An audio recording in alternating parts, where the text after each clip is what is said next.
friends, and welcome to this Monday night, first of a two-shot. We are under a thunderstorm warning here where I live, so if we have a little bit of stuttering, I apologize. Hopefully it'll work itself out. Please let us know in chat if it gets too bad. Just go ahead and refresh whenever you see something begin to spool up, and we'll go from there. We'll play it by ear, everybody. It's Star Trek, so hopefully we can work this out on the fly. As we are sitting here and as we are getting ready to go into this session, a couple things you need to know. There are many great spaceships, most notably the Enterprise, but there's also the Reliant. There's also Discovery and Voyager, names that are synonymous with the greatest of feats from both the Federation and its humanoid partners.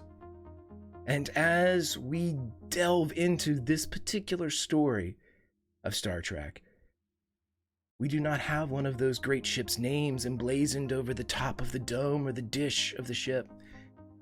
It is an unknown name, the USS Athena, NCC 1933. And if it can be called boring to be in space, when compared with those other great ships, perhaps the Athena is boring. For you see, the Athena and her sister ship, the USS Artemis, NCC 1986, are at the edge of nowhere. The Shackleton Expanse, as far away from the action of the universe as could possibly be. We are in the era where the Borg are coming, the Dominion are planning, and where that hub is taking place, where the Federation is bearing down, drawing its line in the proverbial sand. As far away from that line as we can be, we find the Shackleton Expanse, and we find the USS Athena and the USS Artemis. And it is upon this exploration of electromagnetic eddies and gravitational anomalies, things that make science officers grin. Perhaps it's not as rewarding to Starfleet and the dazzling eyes that many graduates thought they'd experience among the stars. But as we begin aboard the Springfield-class USS Athena and its modest version of 10 Forward known as Olympus. The crews of both the USS Athena and the USS Artemis have joined together for one of their few social calls, as they are the only ships in this sector, and they work hand in hand. Occasionally they meet in the flesh to talk, as one can only do when seated across from somebody else, as opposed to over subspace. And so it is now that we see an Andorian, Captain Boss Chatatris, sways a little as his antenna recorrect, and he lifts a drink. It's good to have you all here. It's good to see you all again out here in the middle of nowhere. Two perfectly good spaceships commissioned to the edge of space. In the middle of nowhere. I think a lot of you might like it. To our engineers, as we look over, we see my engineer, Bork Thok. And a Tellurite. If a Tellurite can look more smug, Bork does so. And our sister ship on the USS Athena, Lieutenant Candor Quinn. And at this moment, I would like to introduce Allison, who will be playing Lieutenant Candor Quinn. And as Captain Bass looks over, what does he see? Captain Bosk sees a tall, lean human woman, a spiky shock of blonde hair atop her head. She's very young. In fact, no one's stopped to look through the records, but if she's not the youngest chief engineer in Starfleet, she's close. Rumor has it that Candor was the lone survivor of a freak accident out in the Ragin wastes, or that she saved a ship full of Azadian refugees, or maybe that she has a friend who's an admiral. All of those things are at least partly true. But she carries herself with the confidence and ease of her Martian colonial ancestors. And as in almost every situation, she's quick to laugh, she's slow to judge, and is very rarely rattled. She holds up her flute just a little bit to the captain, nods her head, and then toward her own captain, and nods as well, and waits for the toast to finish. And as the toast is continuing, the drink sloshing out of Captain Boss's glass, the glance between Lieutenant Candor Quinn and her captain does not go unnoticed as Boss travels the gaze to his counterpart, the captain of the Athena. And Summer, when the Andorian's eyes meet yours, what does he see? He sees Elsie Locke. She's medium height, slim, petite, some would say. She's got a sharp jaw and pronounced cheekbones. She's got shoulder-length auburn hair that she keeps pushed back out of her face behind her ears. She's always listening.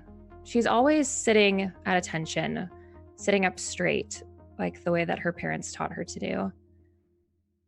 Those that know her well enough, her crew members, know that she comes from a family of tradesmen, arms dealers, and she's the first in a long line of family to leave the business to join Starfleet.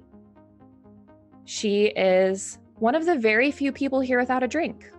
She's been sticking to water, and her crew would know that she doesn't drink. She's never taken a drug in her life. She's about as straight edge as you can get because she likes to make all of her decisions completely sober and well-informed. At some point in the night, probably, we've heard her counting quietly under her breath, as she always does when she's frustrated or stressed, or she's trying to keep her composure, being around another captain who clearly doesn't have the same sensibilities as her. And the people who know her most intimately would know that no matter what happens tonight, the odds of her spending the night alone are slim to none. And as the Andorian captain sees exactly what was described, it seems as if his left antenna gets more rigid and the right circles lazily, indicating a loss of equilibrium a bit, anyway, as he turns then and continues his toast. And to our science officers who are likely riding waves of ecstasy every time a sensor spikes with an electro wave. And at the time when he says electro wave, the Betazoid science officer of the USS Artemis, a Varela Evo, stands up and she says, they're not called electro waves. And he says, whatever! And also to the counterpart upon the USS Athena, as he looks over and meets eyes with a Trill. Hawk, what does he see? What the captain sees is an older man by the name of Malachi. Went through Starfleet Academy, grew up with a mother and father heavy into scientific research, specifically xenobiology. And of course, he carries on the family tradition of continuing their research, even to this day. He is a Trill from the Trill homeworld, and he is joined. His symbiote is known as Jabez. And although many Trill are ecstatic over having their symbiont and are always referring to it, Malachi does not refer to it as often as maybe your standard Trill would, for reasons that he is yet to tell or express to anyone. He is thoroughly enjoying this research right now. He's the proverbial kid in the candy store as we're going through the Expanse. But when push comes to shove, he would rather be in his research lab rather than on the bridge. His ideas are more research than lead, but for some reason, his symbiote Jabez keeps pushing him forward, seeking more prestige, more rank, more power, leading Malachi to make decisions that he probably would not normally make. And with a nod, as he looks at Malachi Jabez, the Andorian turns again and says, "And what more can be said about our pilots? I don't know who the two of you pissed off to get sent out of here to run in broad space lanes, but God love you. Preston Lee of the Artemis." And with just a twitch of disgust, "Ensign Soba of the Athena." Steve, with that look of just a touch of disgust, what does Captain Boss see? Captain Ba will see a Soba, a Ferengi who has been the first Ferengi. He is Ensign Soba. He is quite the he's a hot shot in his own mind. He's a taller Ferengi who will, as you say, has never been to Ferengar. He was born on a starship, so he has quite the thing to live up to. So he quotes the rules of acquisition, though he does not mean them probably. So we will see how that transpires. He's a taller Ferengi who we'll see. He's trying to fit in, but he's very uncomfortable being here. And to make that feeling even more uncomfortable, the antenna both go rigid in a sign of almost aggression from Captain Boss, but they quickly relent as he, even in his inebriated state, realizes the Athena and the Artemis are family, and he is among family. And finally, he turns to the crew entire as he looks around and says, "And we've got two new people, well, relatively, I guess. But first, we should say congratulations to Commander Maggie Linney, the first officer of the Athena, gone on to greener pastures, which every pasture is greener than the Shackleton Expanse. But we also have Lieutenant Commander Nat Nelan. Is it Nelan? I'm kidding, it's Nat Nealon. Welcome aboard as tactical officer of the Athena. This is the first time we've had a chance to greet each other in the flesh. And this is, of course, the first time that you are all meeting my new number one. He is the spitting image of this is Lieutenant Thomas Riker. And he thinks he's very clever with his joke. As a man that you have maybe seen before in files stands, straightens his shirt, his uniform, nods to all of you, nods politely to his captain, and if anyone notices, there is a brief roll of his eyes as he sits back down. That is mirrored by Nat's brief roll. It's more of a slow blink because she's practiced a lot to contain herself. And with this practiced eye roll, Nat Nealon, the captain of the Artemis, has just called you out as he's called out his own first officer. We know, probably, what Thomas Riker looks like. What does Nat look like? So, Nat's about 5'4" with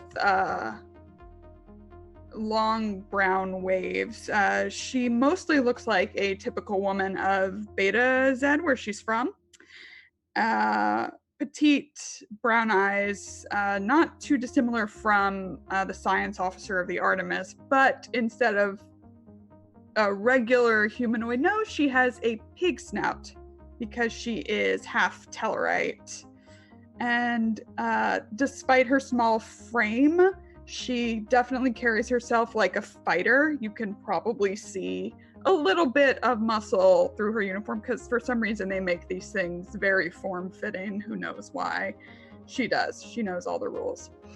And she is a little off from the group, closer to, I guess there's probably some kind of lookout area here, like a large window or view screen rather.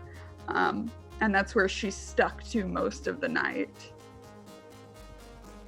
And with that view is a perfect segue to what it is exactly that Nat would see, as the toast behind goes off with several more hitches, as Captain Boss finally raises his glass to the sister ships Athena and Artemis. May boredom be our greatest enemy. And he takes a drink. But what would Nat see? Space in and of itself is beautiful, but space along the edge of the Shackleton Expanse is a sight to behold, as nebula uncounted range in splashes of color visible to the eye in this great field, the final frontier. This was an expansion into the unknown that Starfleet desperately wanted to do. There were planets and systems and anomalies uncounted within the Shackleton Expanse. But then the Borg came, and exploration wasn't in vogue. Survival, however, was. And so one by one, the ships that were designed to explore the Shackleton Expanse pulled back, until finally just 3 months ago, the USS Bellerophon, a Akira-class battlecruiser, was called out of the system, leaving only the 2 Springfield classes behind, the Artemis and the Athena. And Nat, you would be looking at the splendor that is the Shackleton Expanse when somebody, your mirror, your counterpart from the USS Artemis, would saddle up beside you with a drink in hand, having excused himself to use the facilities when he saw his captain preparing to toast. And as you turn, you will see Baker Franken, the tactical officer of the USS Artemis, as he's looking out the window, and without turning to look at you, he just simply says, "I missed it, didn't I? Tell me I missed it." You were the lucky one. I'll warn you next time.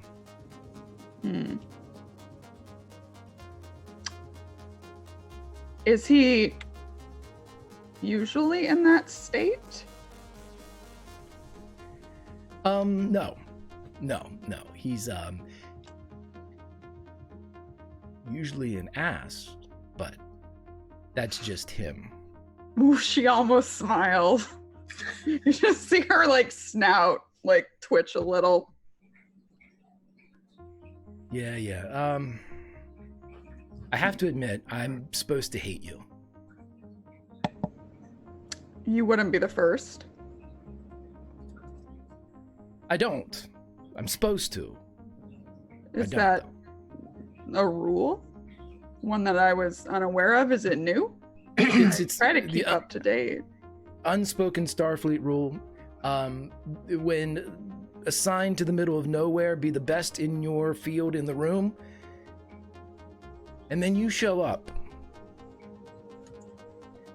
I'm the second best tactical officer in the Shackleton Expanse. Well, at least you're not third. That would be awkward. It would be. It would be.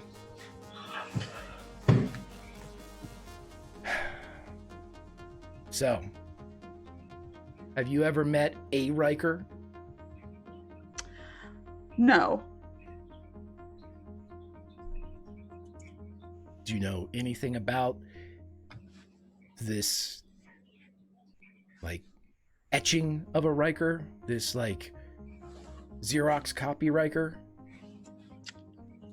No, but I suggest if you want to get to know someone, you speak to them. Oh, that's you don't know anybody when you speak to them. I speak to people that don't appreciate them, and then that gives me a good foundation upon which to build. I'd have to know if I have to have my shields up. Right.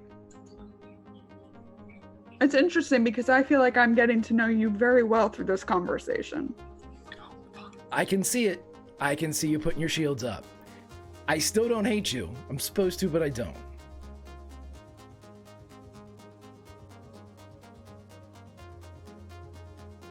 Greg, what am I feeling off this guy? What am I feeling off this guy?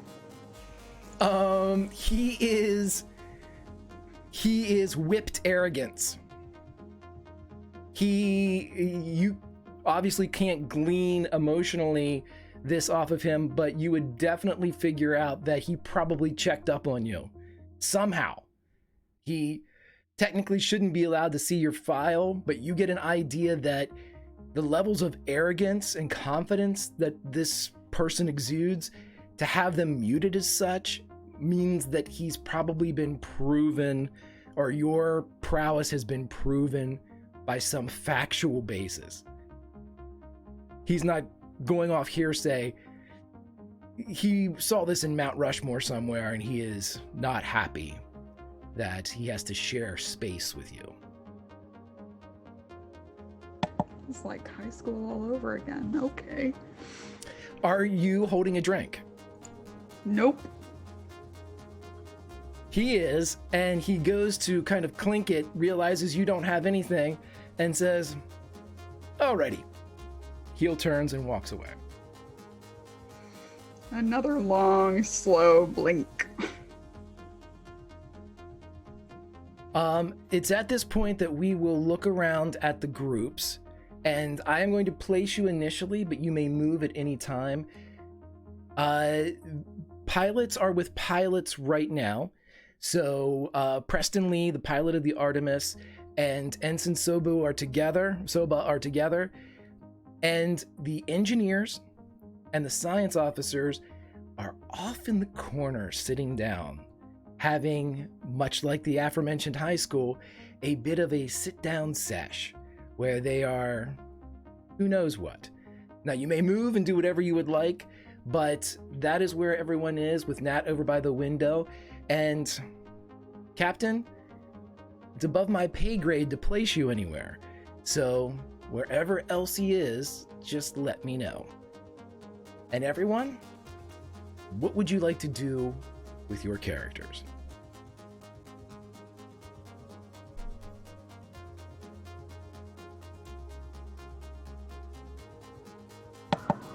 Malachi is torn right now because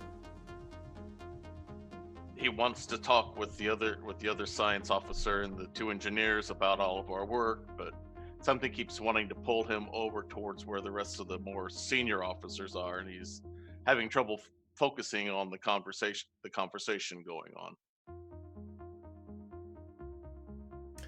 And how is Candor? If the table, if we have a distracted science officer, how is the engineer? Candor's leaning back, her chair kind of tipped back almost a little bit, balancing and casually contributing to the conversation. But she notices Malachi, and this is something that she's seen in him over the months that they've been together. Malachi, you look like a long-tailed cat in a room full of rocking chairs.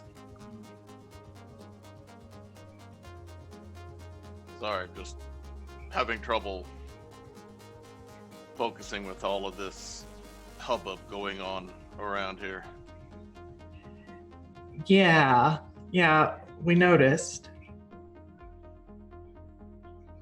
Now, is this loud enough? Obviously, if you're all around the table, Bork Thok, the Tellurite engineer from the Artemis, could hear, as could Varilla Evo, the science officer from the Artemis. And if that goes down, Bork would just kind of, he's not slouched as much as the chair is bending into allowing him to do so.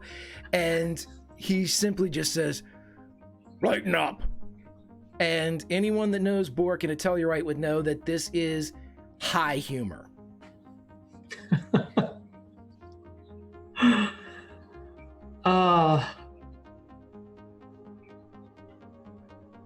Look, Malachi, just go over there. You fit right in. Just walk over there and act like you own the place. That's the problem. Part of me thinks that I do when I know that I don't. You call that a problem? Some of us might consider that a virtue, my friend. Varilla Evo, we could cause a distraction. We could blow something up in here. No, that's not necessary. I'll be back in a little while. I pick up my glass, look to make sure that it's as empty as possible, and I start wandering over towards where Lieutenant Commander Nealon and some of the other more senior officers are at. Excellent, because she's walking over to the captain. Okay, so as this congregation goes, we're going to stick for a moment with Kander Quinn and Bork and Avilo, or Varillo, as they're sitting there. And as soon as Jabez leaves, Bork says, "I don't like talking without him," but he leans forward again, his chair allowing him to curl over the table. The globe in the center casting an underlight into his Tellurite features. And with, again, a bit of a grin, he says, "The portrait is starting to get very colorful." Yes, it is. The most recent data that you uploaded, very interesting. Varilla says, "Fascinating, yes?" Yes. It makes you wish that we weren't getting called back to Utopia Planitia day after tomorrow, doesn't it? We just need 6 more months. Just 6 more months. Yeah. We'd have it. And Varilla leans over again as she very conspiratorially now looks directly at Kandor. "I'm gonna leave the array running. Even when we pull out, I've rigged it so it can send batch information to us. I know that we shouldn't, but we can still do our jobs." Mm-hmm. That's a fantastic idea, Varilla. I love it. So is it sending burst transmissions then? Not yet. No. It's just our network. And she again looks around. The ships aren't reading it. It's not going over subspace. It's going over the probes that we set up. But I've rigged it that when we're gone, it'll just send the burst back. No one will see it if they're not looking for it. And if they do, it's just electromagnetic readings. But we can keep painting the portrait. Keep gathering the data.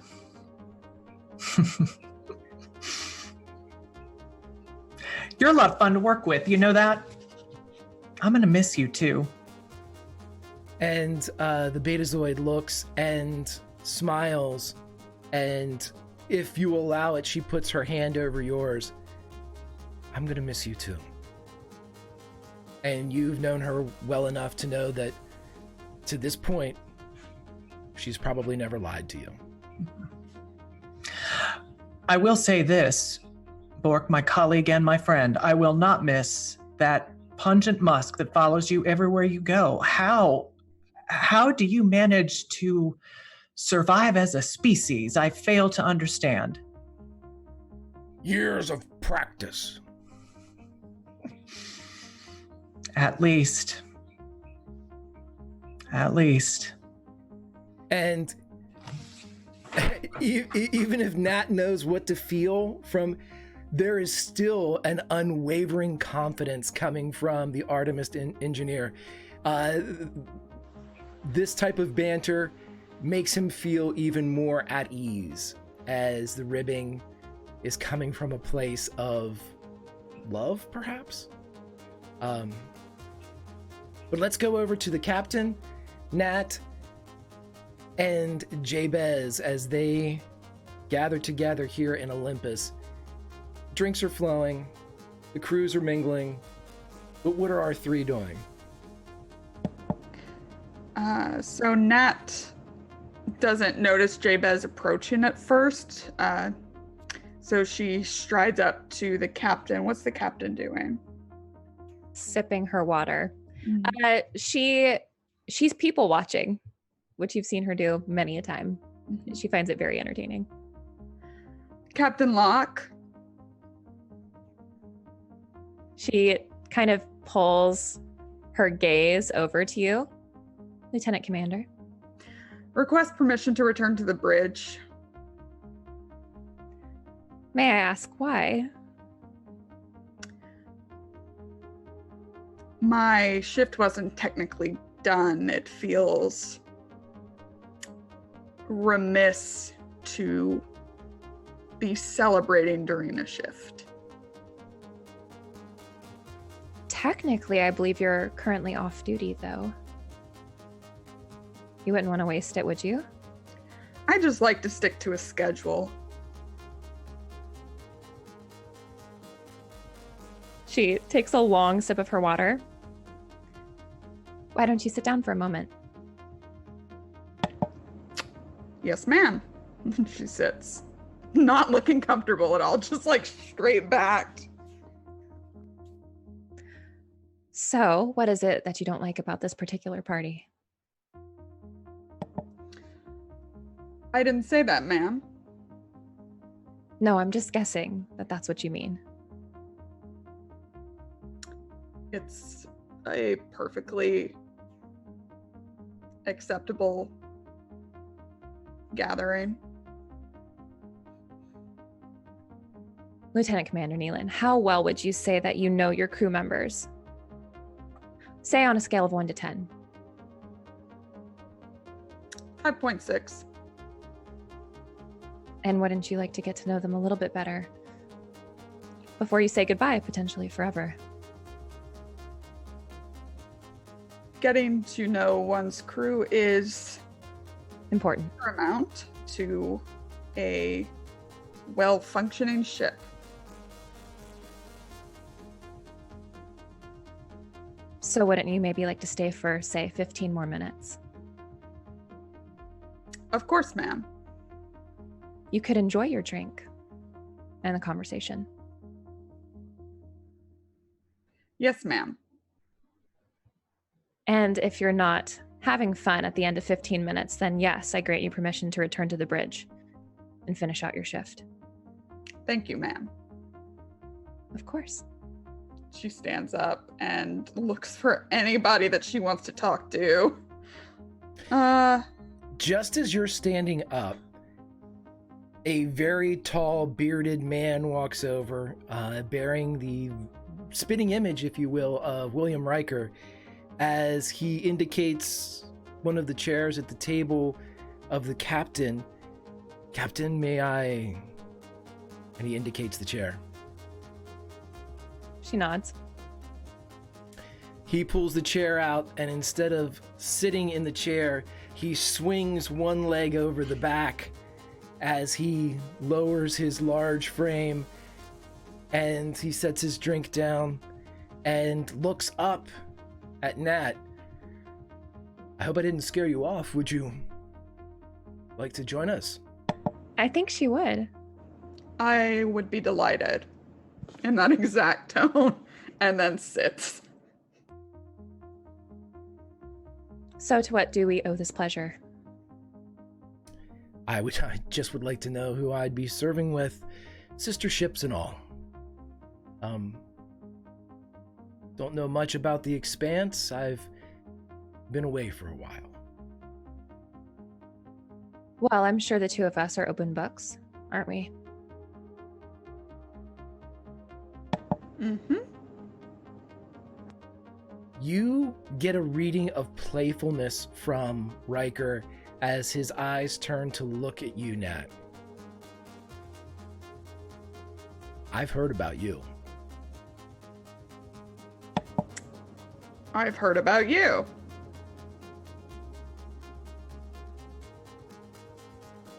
If you tell me something I haven't heard, I'll tell you something you haven't heard. The look of people watching has returned to the captain's face. What's considered common knowledge, Greg? Well, everything that happened in Perfection Shadow is high-level Starfleet. Classified. However, you're getting a confidence off of him that is either inherent to all things Riker or he knows something. Hmm.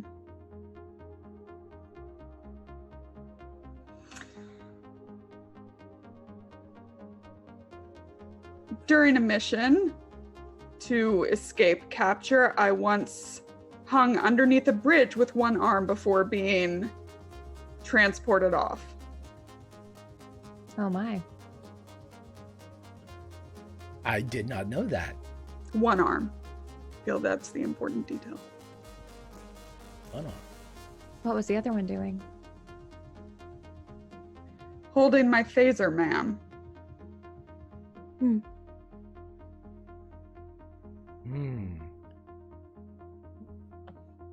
Drinks, Captain. I know you have water.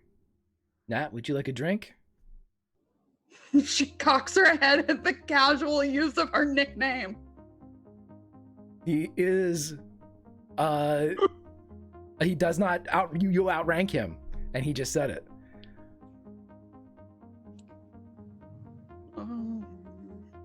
She just clenches her jaw a bit. I'm fine as is, Lieutenant. Lieutenant Commander, would you like a drink? She looks at the captain. Water would be fine. He indicates to a member of the Artemis crew that comes over. He relays the order, and drinks are brought over. A water for you, a refill for the captain, and something that's not water for him. Don't you have something to tell me? Yes. I have William Riker's clearance level. Isn't that funny?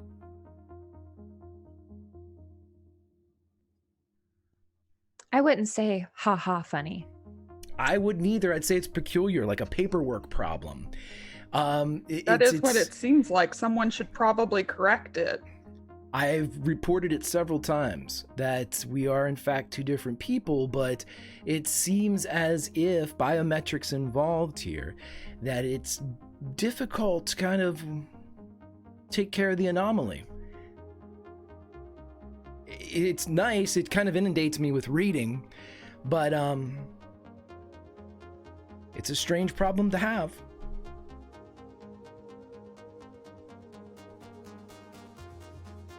Who are you hanging underneath the bridge from, Lieutenant Commander? I'm afraid that's classified.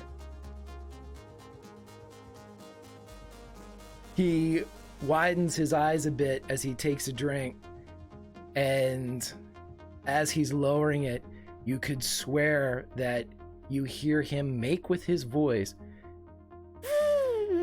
like a servo sound as he lowers his arm and puts it on the table. But we're going to cut away from this awkward scene as Thomas Riker is not getting anywhere. You would think he has a type with Betazoids, but not Tellurite Betazoids. As we go over to our pilots. So Ensign Soba and Ensign Preston Lee are at the bar.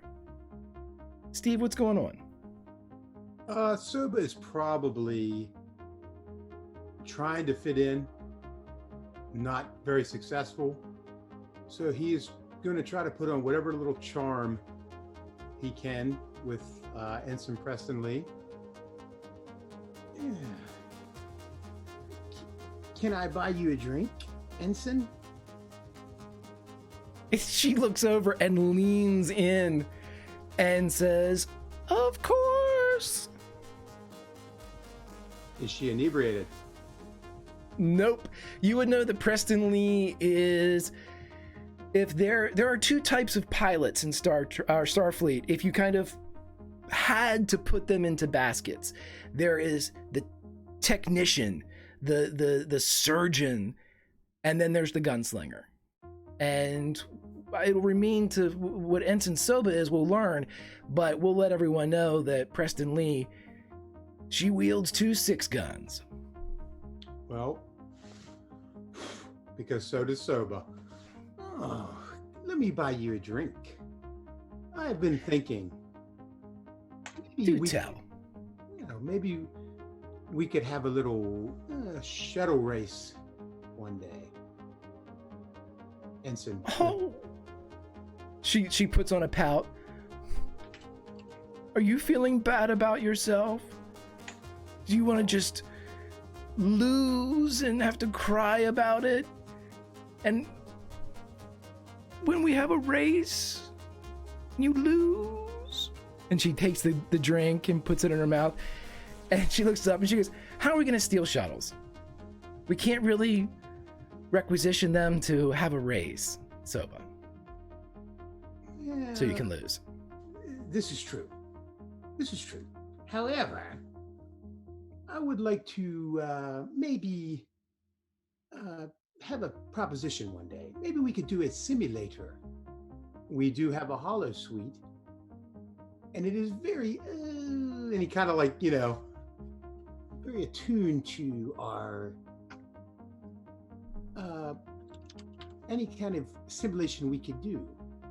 And I'm sure I would definitely defeat you in that. So let me get this straight, Soba. You want to take me into the hollow suite and put me in a situation that'll get me excited. Well,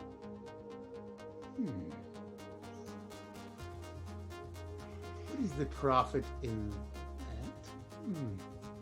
All I can say is, listen, there is nothing that you could do that would defeat me. And he kind of like shows his little Ferengi teeth. She reaches up and without permission strokes your left lobe from about halfway up all the way down. And he gets, okay. You were saying? Oh, Ensign Lee. I'll say this. I could run circles around you any day of the week, and anybody in Starfleet I would run circles around. And I don't need to bet you because there's no profit in this. So this is just for glory then, for the bragging rights that you have beaten me in a race with no profit. So he kind of like, yeah, he like, listen, you what? if I beat you, Yes? maybe we could, and he, like, you know, maybe we could see each other again, Ensign Lee. And he gets that, like, smile, like, you know, there's, you know, like he thinks he's smooth. She doesn't blink but leans into it until she is literally nose to nose with the Ferengi. Oh. I tell you what, whoever wins gets to take the other one into the hollow suite to get them excited. It could mean anything. And he takes a shot. He's like gulps it. Very well. And he kind of like turns almost like he's like can't even know. Oh wait, we will see. Ensign Lee, we will see. She downs her drink and then looks over and cocks her head again at Soba. And you never run circles around somebody, honey. You go straight. That's how parades fly when everyone's celebrating. I go circles around star systems. And then he kind of like, shot. I just want to say from across the room, Nat swallows really hard because she's feeling parched because of all the thirst being on that side.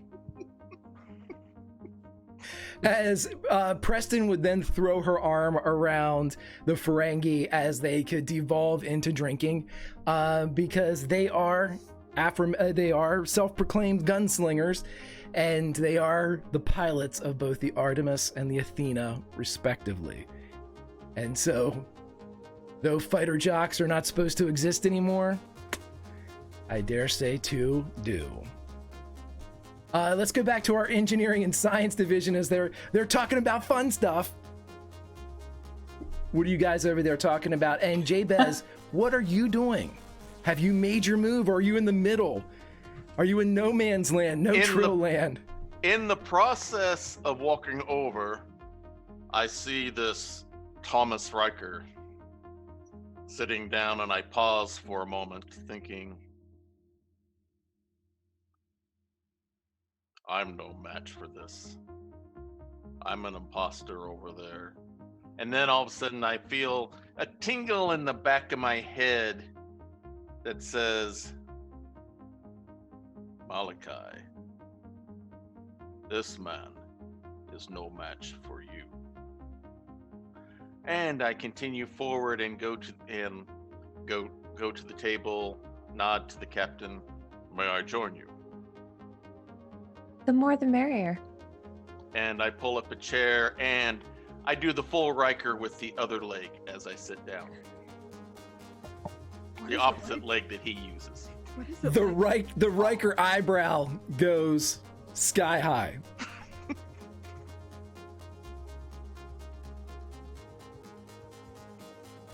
We were just discussing things that no one else knows about us. Apparently. See. Everybody, we have just had a donation from dear friend of the channel, Staffin. Somebody's coming. Don't worry about it. Don't worry about it, everybody. Not worried about it. Not thinking about it. I'm so excited. Staffin, a hero and a scholar, my friend.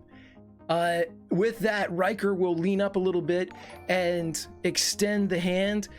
And he looks at Nat. Lieutenant Thomas Riker. Pleasure to meet you, sir. Lieutenant Malachi Jabez, at your service. You will sit back down. Welcome in, Raiders. We're playing a little Star Trek.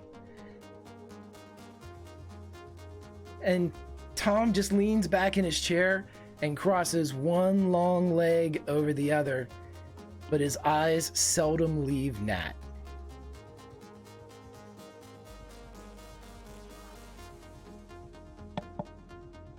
How, in an attempt to be social, because she's so good at that, she turns to Malachi how are you enjoying yourself, Lieutenant Jabez? Oh, the way I usually do with these types of soirees. How is that? I know that they're necessary, but that's not exactly the type of atmosphere I grew up in. There wasn't much of these type of gatherings where I grew up. There were too many where I grew up. Is that a good thing or a bad thing? Depends how you look at it. Well, was it a good thing or a bad thing for you, Lieutenant Commander? Neutral, ma'am? I would say there were the exact right amount of these things for me growing up. How fortunate. I think so, yes. Nat knows it's only been 7 minutes.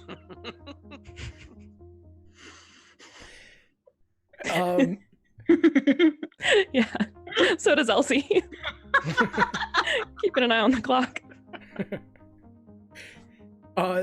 As we pull away here for a second, let's go over and see, Kander, is there anything that you have, mechanically speaking, you have the chief engineer and the chief or the science officer of the Artemis with you. Is there anything that Lieutenant Quinn would do at this time to take advantage of the think tank that is currently in the shadowy table off to the side?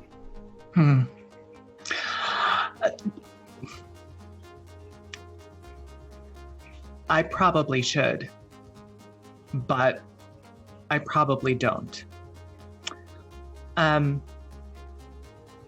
She, after their last exchange, is kind of watching what's happening around the room, very sort of comfortable in the company of her colleagues and friends.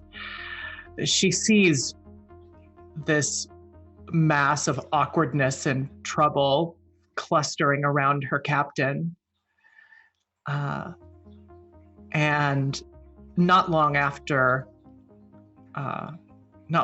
Jabez enters the fray, she leans into her friends, picks up her glass. Says, well, I suppose if we have any final details to clean up, we can do that on the over the portrait, yes? Yes. And as far as you know, no one knows about that yet? Bork leans forward, and too loud for a whisper, I've made sure of it. Good. Okay. That's great. You know, perhaps next week, Bork, would you be willing to try out the racquetball thing again? I thought you'd really caught on last time. I mean, you lost very well. I hurt my back early. It affected my game. Yeah. How's it feeling now, though? I mean, tickles. It's a reminder. My advancing years. Unfortunate. Well, if you are ever looking for a rematch, you know where to find me. I'll think about it. Now, look at that over there. And she points toward the table where the captain and Nat and Jabez and Riker are sitting. Now just look at that. What will you give me to go over there and just insert myself into the middle of the whole thing? Just... Varilla starts to laugh. She leans back and just cackles with glee. And Bork immediately turns to you and says, if you go over there, I'll play racquetball with you again. Oh, well, definitely. I'm definitely doing it then. What should I what should I do though? It's got to be. I can't just walk in. I mean, give me something. What am I going to go with here? Tell them we have a warp core breach. I think you've had too many of those, my friend. I'm very old. Yeah. You are. I'm looking at the science officer. You what's the twinkle in your eye? Come on, tell me. Make him a bet.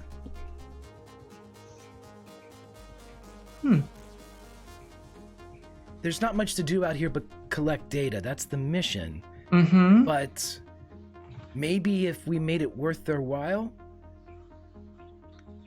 get somewhere first, whichever ship gets the big payday. Yeah, I love this. Okay, so gets there first, collects the most data, uploads it to the portrait. Exactly. The crew of that ship gets, I don't know, what is it? Is it a week off of maintenance shifts? Your crew will come over, do our maintenance shifts. I mean, not in the engine room. I wouldn't let any of your people near my engines board. But other than that, just like cleaning and stuff. Sure. She seems hesitant now that you brought this up. Yeah, this is a great idea. See, I knew it. All right. Okay. Well, come on, come with me. This is our idea now. Oh, no, she leans back. You said you were going to go over there and insert yourself. Okay, no, I did. This. No, you're right. No, that's good. You're right. Okay. She picks the glass up, downs it. Her uniform jacket is kind of unzipped at this point, but she doesn't really care. And she starts to walk across the room directly toward that cluster of awkwardness and trouble. As soon as you were about 3 steps away, the 2 lifelong friends of Rilla Evo and Bork Bach lean over, their heads touching one another. They clink their drinks, and he says, "We're not going to have to work for a week."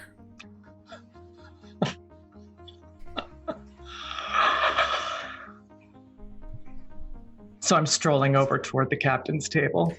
And we're going to say that for the sake of RP, we have Jabez, the captain, Nat at the table.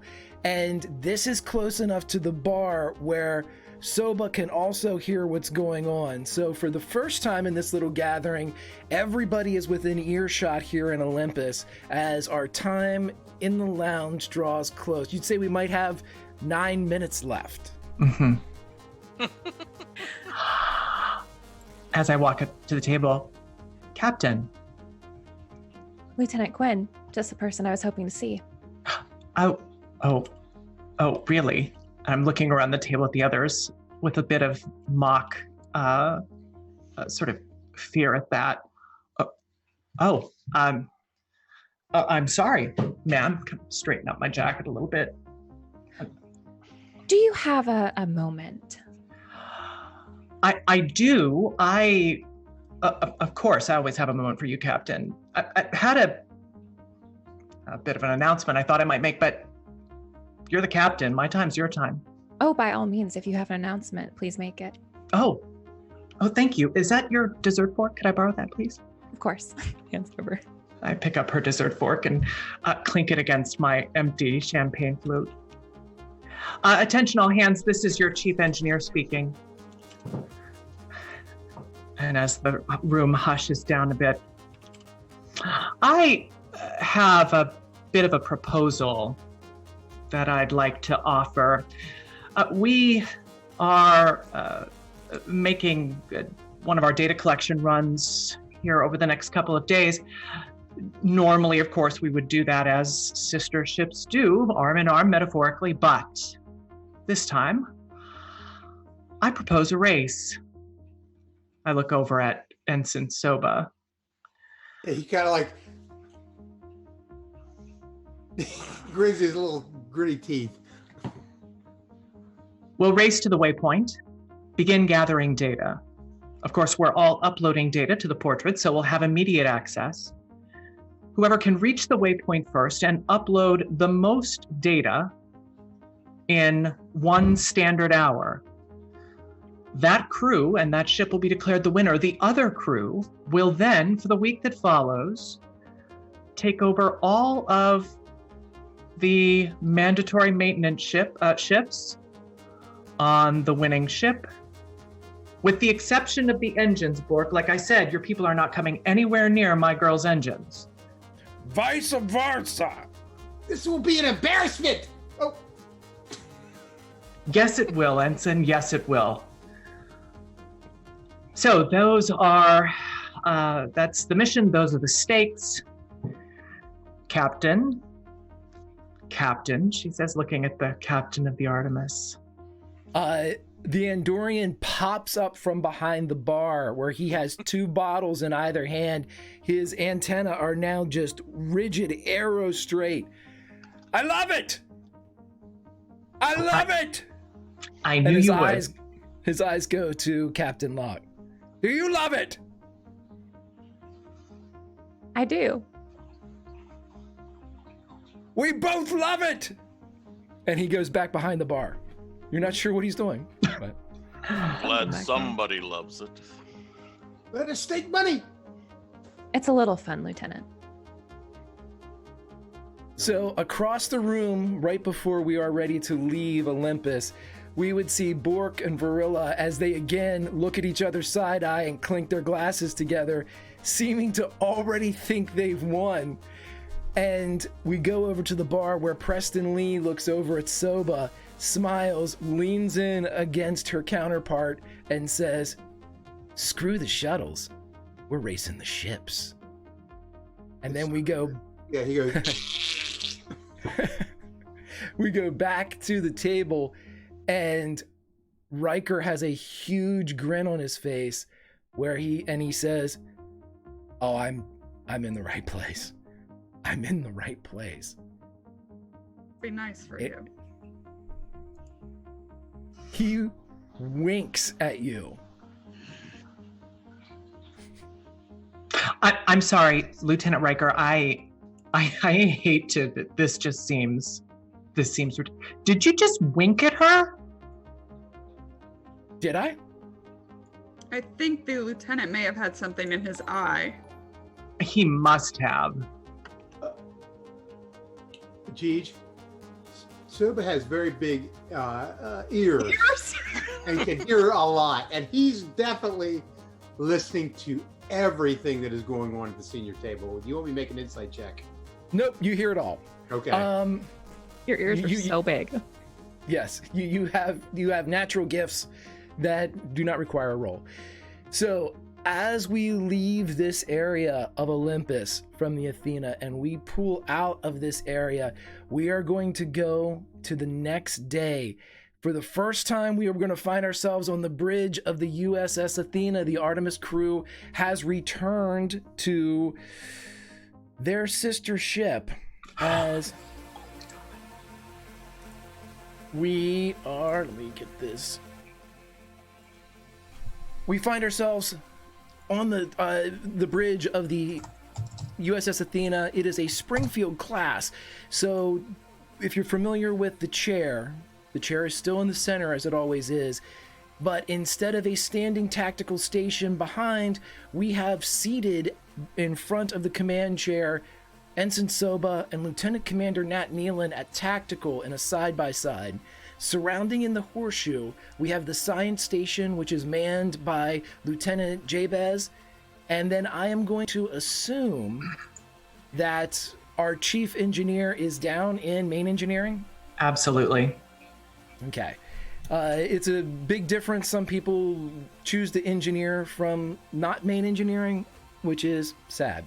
But that is where we find Lieutenant Kander Quinn as, well, Captain Elsie, this ship is yours. What do you do as through the main viewer you see the Artemis as it pulls beside you? If this were a drag strip, there would be a light that is now red, soon to turn yellow, soon to turn green.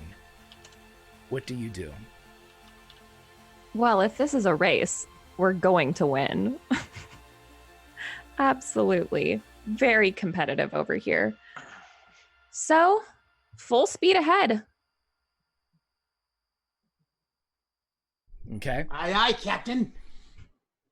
So, before you are able to launch, you would be receiving hailing frequencies are still open. Mm-hmm. So, Captain Boss would appear. His antennae are straight. His uniform is crisp. His eyes are clear.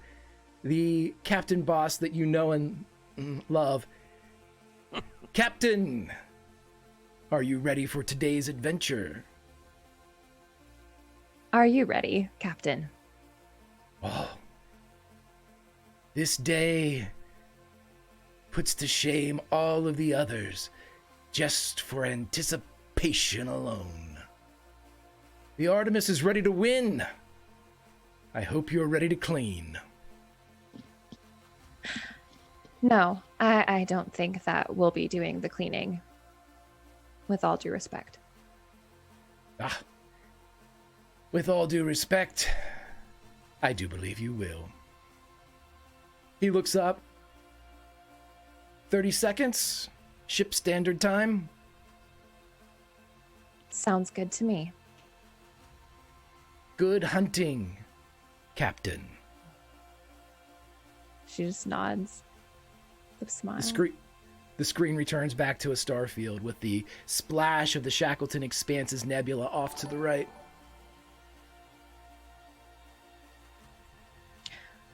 So everyone, are we ready to win a race? Captain, we are definitely going to win this. Can you guarantee it for me? Guarantee. Rule of acquisition 145. Never make a bet you can't win. And he kind of like steps up. 15 seconds then, Soba. He kind of like...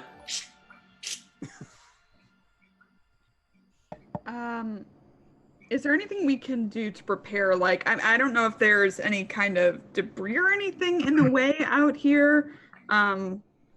But Nat would be trying to just be extra observant about anything they might come across. Nat wants us to win too. Tell, I'm not vocalizing it. I'm not cleaning. There's now, as far as space debris, there's always going to be planetoids and things like that, but those are mapped on the outside of the Expanse. And they're visible to a lot of just the normal ways of detection. The reason why the Artemis and the Athena are here is to map the ebbs and flows of the electromagnetic waves that are coming out of the Expanse. Now, those are invisible to a lot of the detection devices, and these are things that need to be avoided. They can definitely slow down a starship, even one shielded like the Artemis or the Athena. So it's going to take some pretty good flying, because you'll have to crackerjack timing here as you're going down and around these invisible flows and waves and crashes. The Artemis and the Athena won't take any damage, but they would lose time. Before we get started, though, with the countdown, let's cut down to main engineering, as one of my favorite places in any starship is main engineering, with the hum and the thrum of the warp core. And this is, I presume, the Sancta Sanctorum of Lieutenant Kander Quinn. And as we get down there, as is often the case, at least in the stories that Allison and I play together, a starship does not have feelings. It does not have emotions. It is not sentient. But when you take your position for your shift, as soon as you enter into engineering, Lieutenant, you could almost swear that you hear this voice this mixture of a child and someone towards the end of their life. A wisdom in the voice and an innocence. And it simply says, "Another day among the stars." That's right, sweetheart. Another day for glory. And as I walk in, I can feel the vibrations of the engine through the deck plates. Crewman Adair, something's not right behind that panel. Can't you hear that? Something's unlatched. Or nail that down, would you please? We've got like 30 seconds before this thing starts. Yes, Lieutenant. And without question, they move to the area to a sound they do not hear, knowing full well that Lieutenant most likely does hear it as they begin to perform a repair or locking something down. Yeah, I walk up behind him, and as I hear it dying away, I'm like, yeah, that's right. I clap him on the shoulder. All right. You know what to do. You know this engine inside and out, backward and forward, yesterday, today, and tomorrow. Just be good to her. She'll be good to us.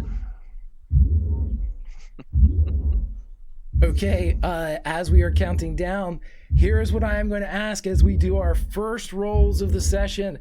I would like my chief engineer to roll me either a control and an engineering or a daring and an engineering.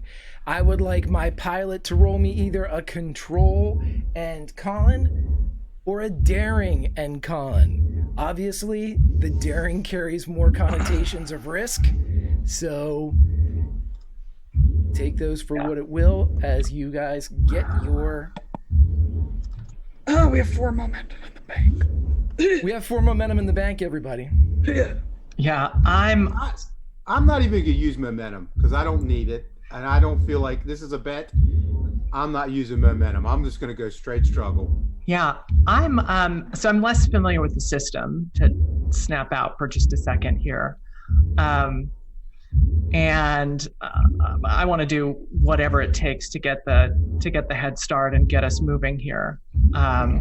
So that would mean using some momentum. Is that my understanding? That's the right.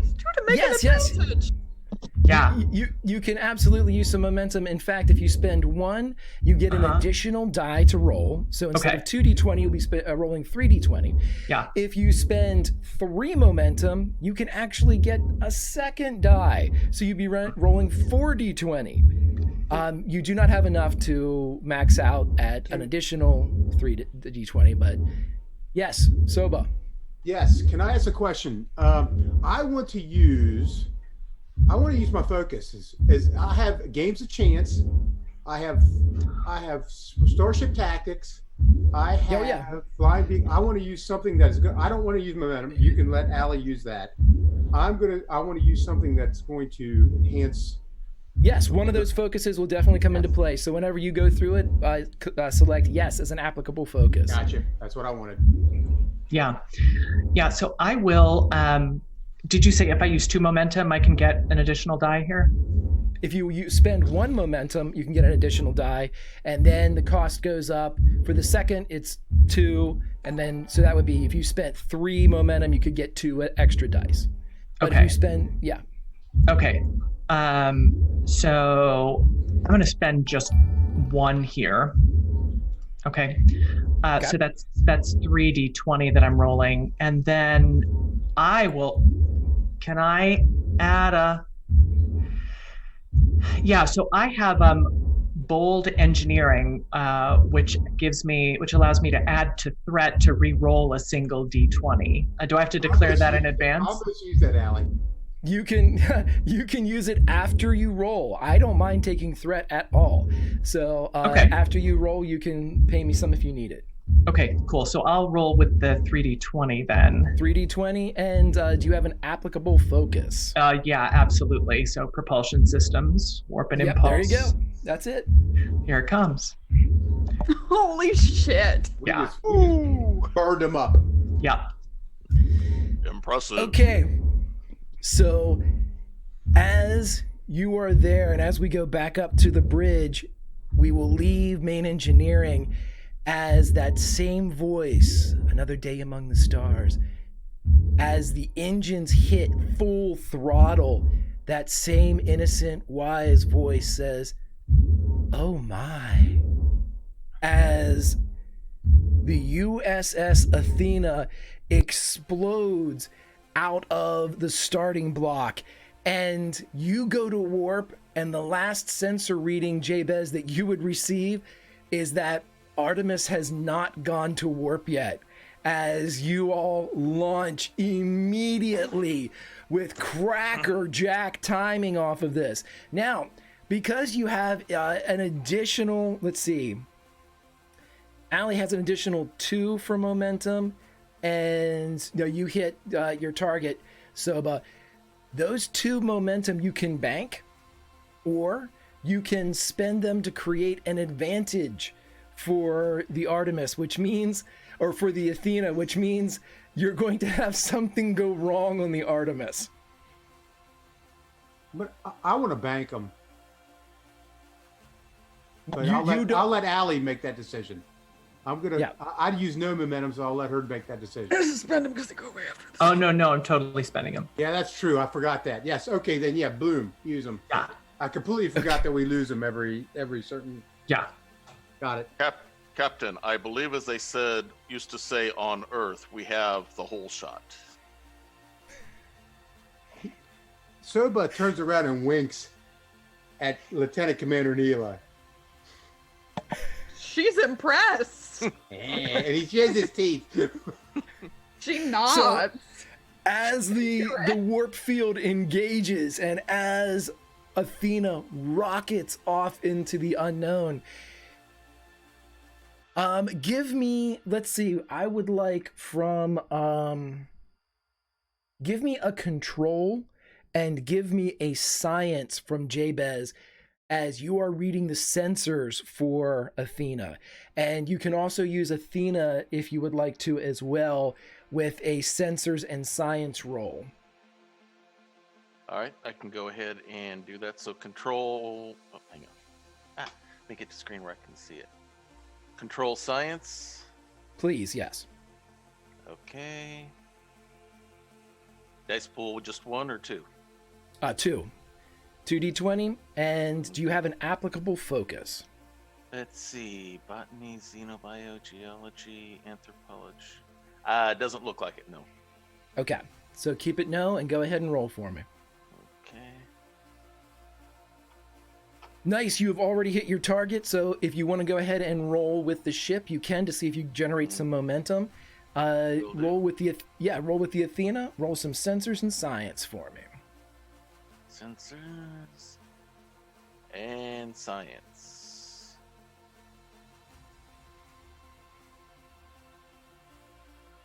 Nice, as the momentum is back up to 4 for this scene. With your readings, you would learn the following, Jabez. Artemis hasn't left the starting block yet. Captain, I believe our worthy opponents have popped the clutch. They haven't even left from their starting point yet. There's nothing wrong with them. I hope I wouldn't want to win by default. They got smoked, Captain.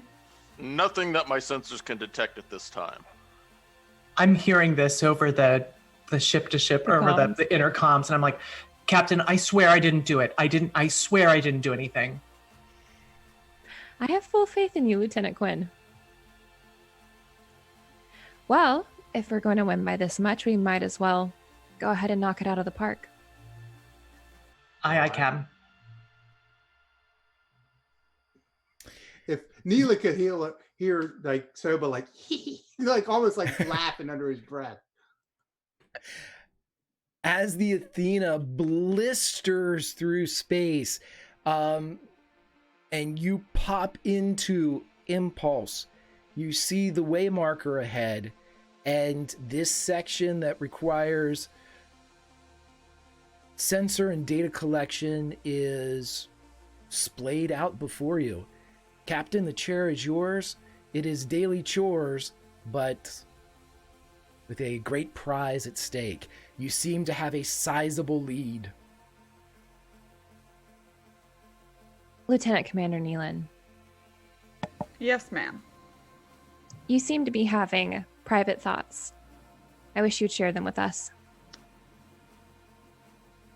Would you mind if I opened a hailing frequency to the Artemis just to make sure everything is kosher? Yes, on one condition. Yes. If everything is absolutely fine, I would like it if you would gloat just a little bit. Yes, ma'am. Open hailing frequencies.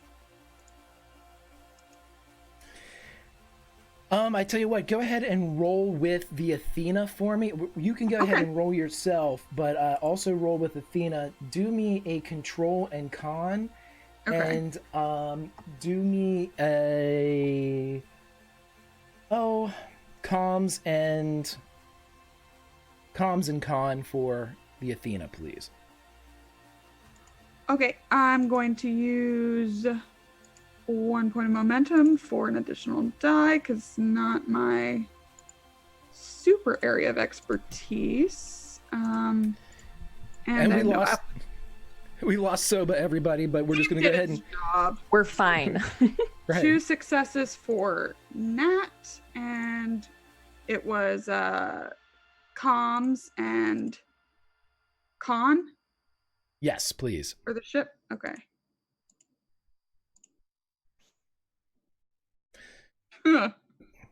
With a complication. So what that means for us is the following. As you call through, you get a crackle and you can see the outline of Captain Boz as it's very stuttery, much like the beginning of our stream, as you know, he stops and starts and stops and starts. And finally, when he realizes the electromagnetic interference is causing a lot of problems, you see him kind of pause, and then you see in his hand some type of whiteboard, and he holds it up, and you see the stop, stop, stop, stop. But he holds still enough that you can read on the whiteboard, "We're fine." But you can't hear him at all. There's just kind of a crackle of interference. They seem to be fine, Captain. And so, Ha ha.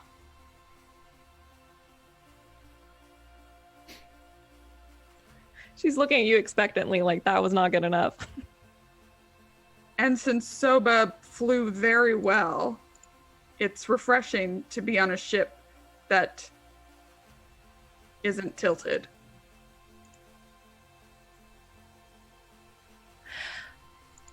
Perhaps we should pull up a bit, collect some data, like we're supposed to.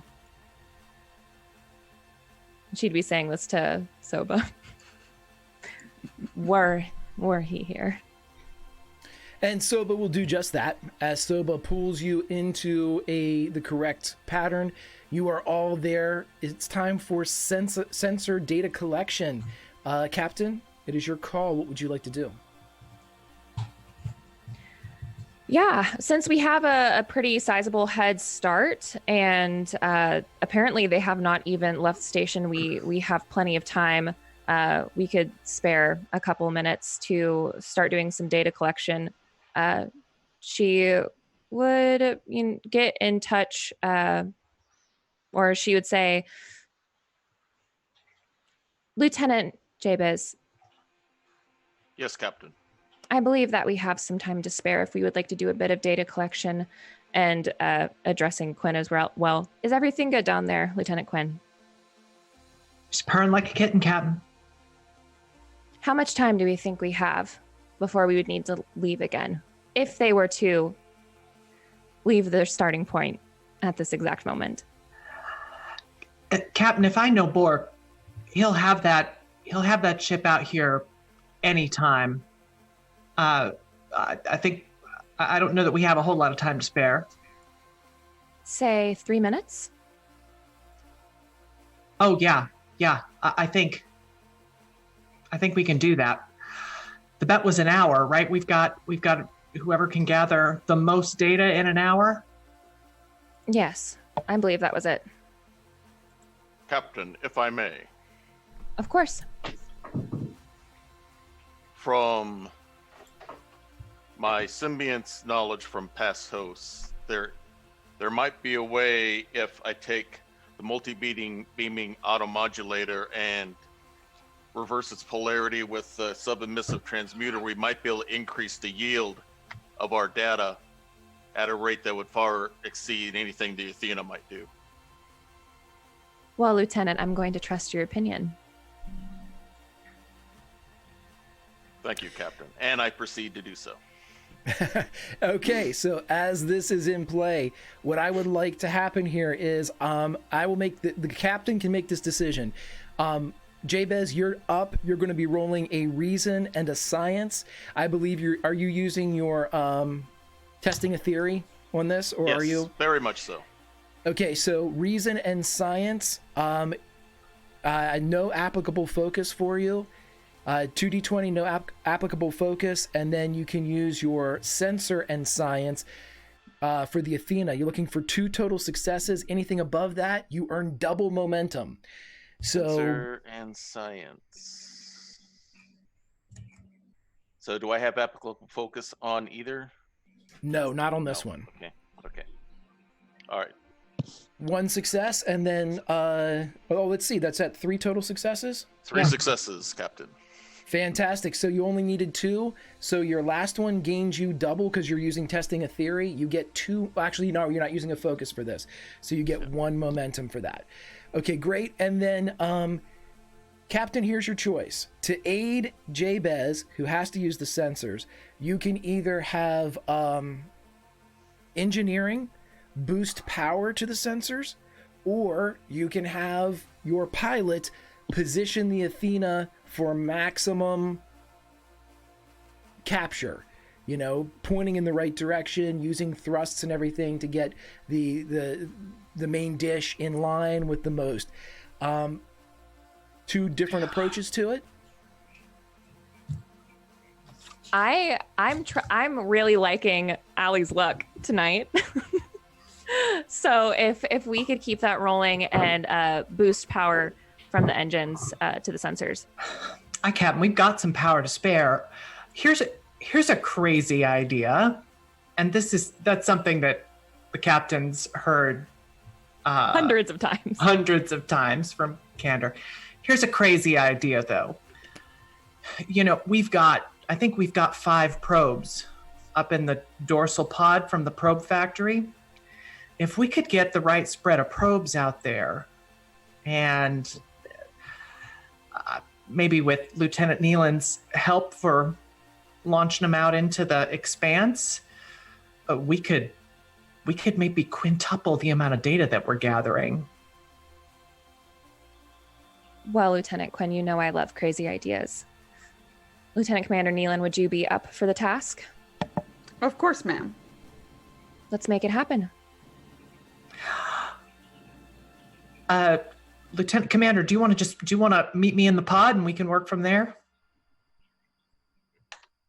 That's where the probe launchers are, I think, right? Yeah, the probe factory is down into the bottom pod, correct? Oh, it's in the central pod. Okay. Mm-hmm. Whoever is kind of her second on the bridge, she'll make sure somebody's at her station while she goes. Perfect. Right, and as you go down to the factory, which has all of the probes laid out and in their various states of being dismantled and reconfigured by Candor and her team for the specific purpose of utilization inside the Shackleton Expanse, I would like our chief engineer to roll me a control plus engineering, 2d20 with an applicable focus, and I would like our TAC officer to roll me a... What did I have down here? Oh, for security, it's sensors. So I want you to do your own sensor with a control plus, let me see, what did I have? It's control plus security, excuse me. Yeah. Great. Can I use that same talent, bold engineering, again here? Yeah, If I absolutely. need to re-roll, because my control is not very good. 3 successes. Nice.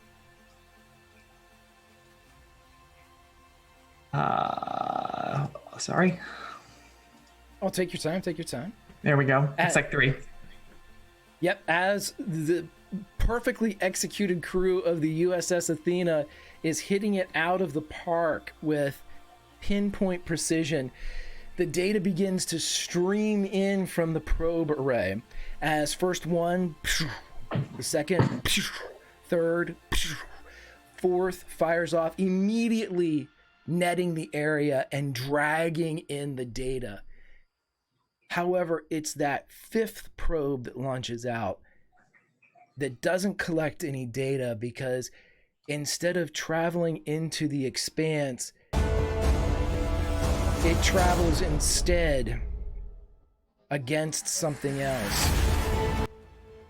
Against the hull of a craft that no one could see as it bounces off of the Klingon bird of prey as it dematerializes and decloaks off of the starboard side of the USS Athena.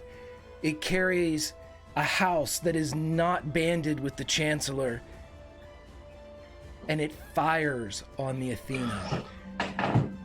I'm going to spend 10 threat here as the photon torpedo takes engineering as the warp core goes offline.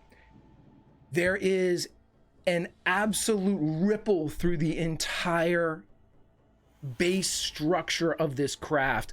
The inertial dampeners immediately begin to cut into place. Emergency force fields seal off raw space as several Athenians float cold and lifeless from the ship. It is rocked, and in Candor Quinn's mind, that same innocent, wise voice screams. Captain Locke, a Klingon bird of prey has just dematerialized. What do you do? Crew to red alert. Soba, we either need to get out of here or we need to return fire. Is that possible right now? I can't. He is like, can I use precision evasion, Jeej? On a successful evasion task, spend 2 momentum difficulty. Difficulty for us to not take damage is raised. There is no difficulty if we can kind of out of there, and I'll spend 2 momentum if we have it. Even if we can't Yes. warp out, get out of line of fire Yeah, that's what he's as best we trying to can. do. Yes. I will ask the captain and or Yeah, Ensign Soba. I can try to evade, Captain. The Athena is venting Atmo power. There is fluctuations along the bridge as panels kind of dim and then relight as the science vessel is struggling with this impact. Captain, where do you send the Athena?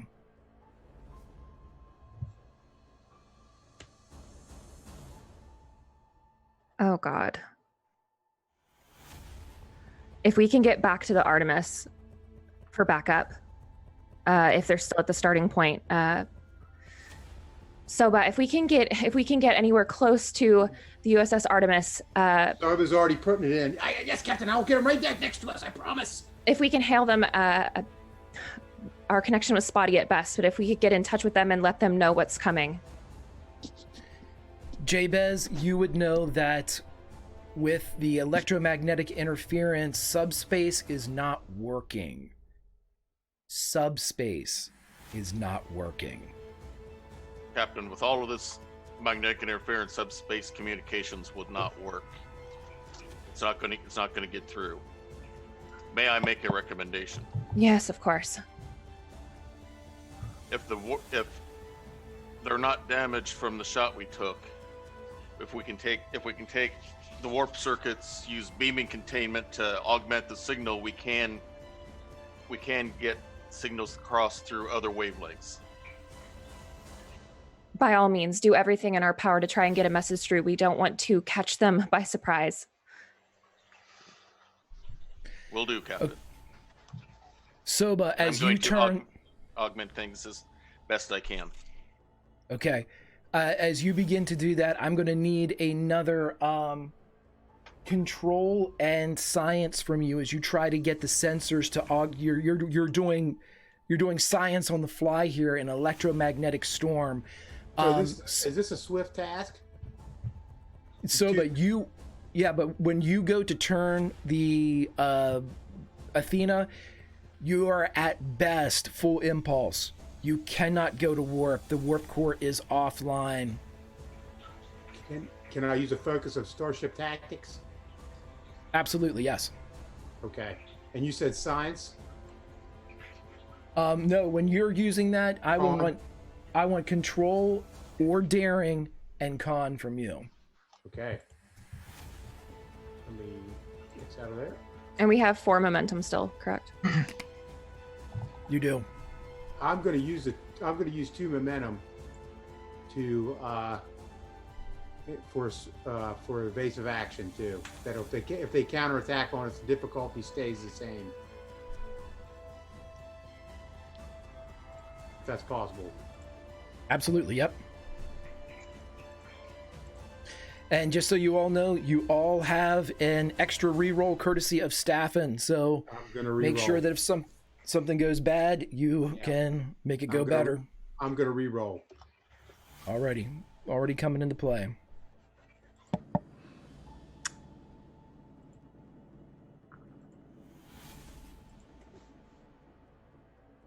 Oop, my bad. Okay. Okay, with 2 successes, you're able to begin to crawl the Athena away. As you turn and kind of horseshoe around in space, heading back in the direction you came, you can see the debris that has been left behind from the shot. You can see pieces of the Athena floating in space, expanding out from the area. Nat, we're going to say that you're able to make it up here in record time. I mean, There's nowhere on a starship you can't make it in 10 or 15 seconds provided the turbo lifts are working. So I can say that both of you would be back wherever you'd like to be, main engineering and the bridge. Nat, when you get there, you're at red alert, so your shields are up. Yep. Mechanically, the Athena has a resistance of 4. She has been seriously compromised. Everything on your board is red at this point. But you still have phasers, you still have torpedoes, shields are holding because they were never up to begin with. Yeah. So you have full shield batteries when you get to your station. Captain, I give it again as your tactical officer takes to the bridge. The Klingon bird of prey is nowhere to be seen. Lieutenant Commander Nealon, what is your professional opinion in this moment? I recommend we divert power from the weapon system into the shield. Our weapons would not hold up to their shields. Am I right in that they're unshielded when they're cloaked? We just can't see them? Correct. They have to, when they go cloak, they drop their shields. Yeah. When they decloak, they raise them. They can't fire while cloaked either. Go ahead. Is there any way to... Yeah, I think the best thing to do is not to fire because, we are the Federation. So I'm gonna recommend diverting powers from the weapon system to the shields. Lieutenant Quinn, did you hear that? Aye, Captain, I heard that. I think we can make that happen. All right, let's give it everything we've got. Have they attempted to contact us? Not yet. Have we attempted to contact them? No. The Artemis? No, the Klingons. The Klingon ship. No one's hailed them, no. Not. Klingons. Captain, if we take another hit, in our estimation, how many more hits can we take? If we take another hit, we may have to detach. Captain, if I may, I need to leave the bridge in order to complete the communication process to the Artemis. I will return shortly. Be quick. So Captain. let's follow Jabez because I want to see what Malachi's doing here. Jabez, you spin out of your chair and run to the turbo lift. Where are you going? I am going to Portrait, the system that we're using for mapping the Great Expanse here. It takes you 15 seconds to get down to the converted stellar cartography unit. As you get down there, you see, and for the first time, we, the audience, see the holographic suite that is outlining and mapping the Shackleton Expanse. It is massive and perfectly rendered. It shows actionable items, mission data of both the Artemis and the Athena, and it is also hardwired using data probes mixed as fixed satellites by the science and engineering sections of both Artemis and Athena to create a 2 tin cans in a string. Jabez, what do you do? I go without any waste of time or effort. Go straight to my terminal and try to make a direct connection to the Artemis to Science Officer Varela Evo. As soon as you make a connection, you see the text-based message come back. Yeah, we know you won. No, I immediately respond with, no, we are under attack from a Klingon bird of prey that is just decloaked before us. You see... We are condition red. There's no response. Let's cut back up to the bridge as a Klingon bird of prey decloaks off to the port side, and it is coming in for another attack. I am going to need a daring and a con from Soba if he intends to use his piloting tactics to get out of the way. Nat, if you have anything you need to do or want to do here. I'm gonna, if it's all right with the captain, I'm gonna try to open a hailing frequency to prey. Sure, absolutely. I'm not even going to make you roll for it. It is unanswered. Uh-huh. I'm going to use a bolt con. Yeah, and we would move forward with the idea of diverting power from weapons to shields. Very good. Then give me a control and an engineering from my chief engineer. As you're getting all of this, Candor, as you're down... Main engineering is reeling. There are people in gas masks down here. You're wearing one now as the precautionary venting mechanisms are offline. There is smoke, fire in different places as Adair is putting out the fire behind the panel that they had been working on. It's chaos, but you know your boat and you are able to do this, but the difficulty is raised because of the situation in main engineering. Quinn is giving orders and bringing control to the chaos. What is the difficulty raised to, Greg? We're taking it to a 3. Okay. Because you're working at mid chaos here. Yeah, so I'm going to use my jury rig talent to reduce that difficulty by 2 to 1. For the scene, right? It'll work for the scene, correct? For the scene plus any momentum spent, yes. But right now my goal is just to get us out of here. Absolutely. So this move is to divert power from the weapons to the shields. Yeah. Go right ahead as the Klingon bird of prey is going to fire. So give me that roll. All right. DC. And I'm using my EPS power systems focus applicable here. And that's 3 successes. Nice. Fantastic.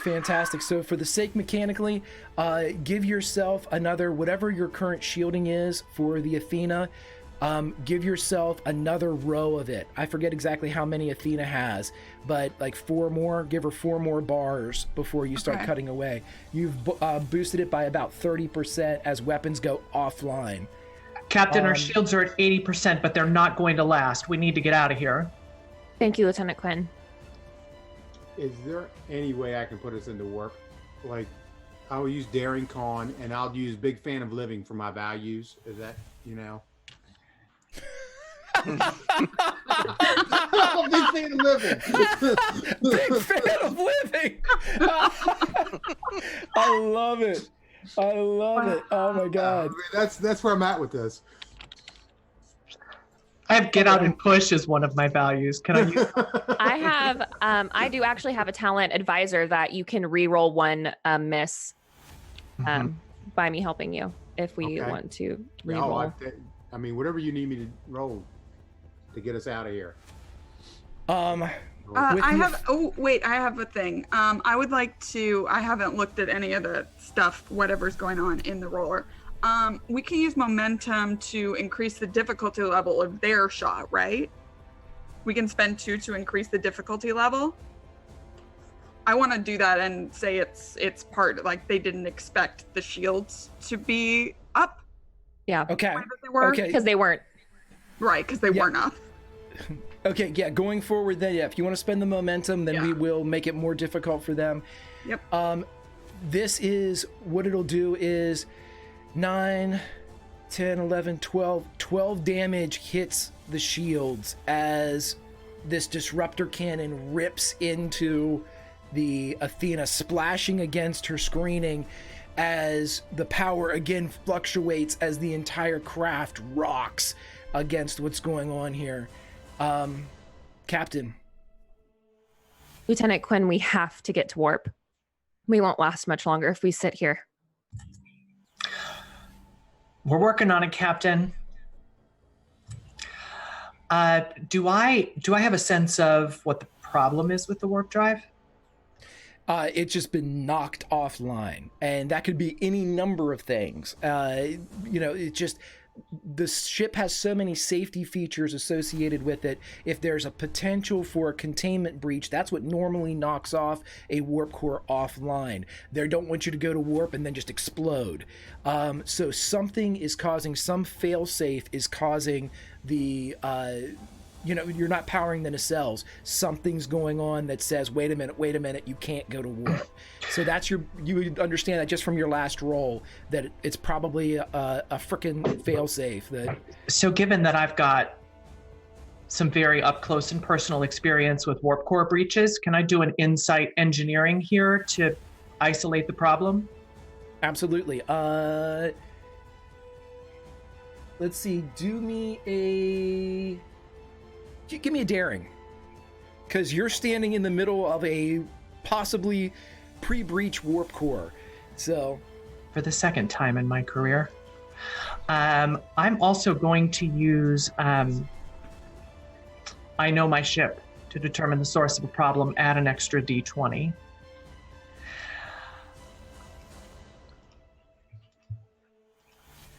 How are we in terms of momentum? Oh, we're out, aren't we? None. you're out. There's You're 4 not anymore. success. So that's 2 more momentum as you can see it. It's a fail-safe. It'll take you 2 minutes to get it back online. What's the difficulty of that repair? You won't know until you get there, but you know where it is. Okay. It could be easy. It could be not so easy, but you have 2 momentum banked as the Athena's problem has been indicated. At this point, I want a daring and a con and the added power that Captain Locke can give as our pilot is going to try to evade the next blast.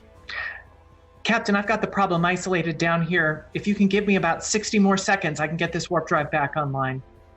Well, I can't make any promises, but I'll do the best that I can. So, can I use momentum on daring? We don't have any left. Oh, we have no. Oh, no, we've got 2. Oh, no, we got the 2 back. We just got 2. Yeah. Yeah, you can use momentum whenever you make a roll. Okay. Or other. Okay, daring is not even on my. Okay, that's what I want. I want con. Can I use an extra dice for daring? Yeah, if you can get Okay. 3d20 if you spend a momentum. No, any focuses I can use as far as. Oh, hell yeah. Okay. You've got. Okay, that's cool. Thank you. And we've got re-rolls too if we need them. Oh my gosh. You have a re-roll from me. Yes. I will Yep. re-roll. Do it. 1d20.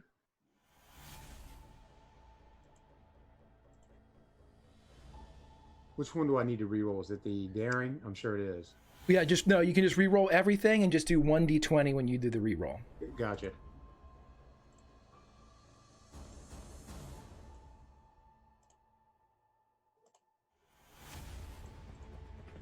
Oh, much better. Awesome. Yeah.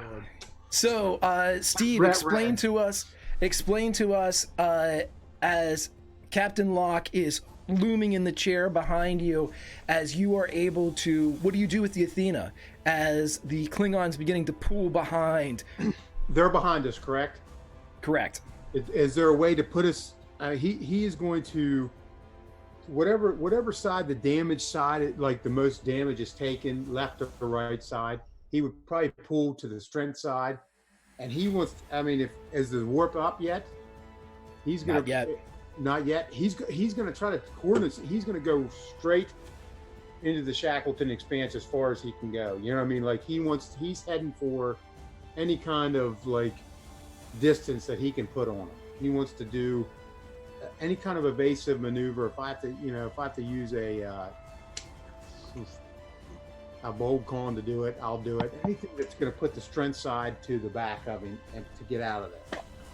With those successes, you're describing what you do, and that's absolutely it. Yes, Nat.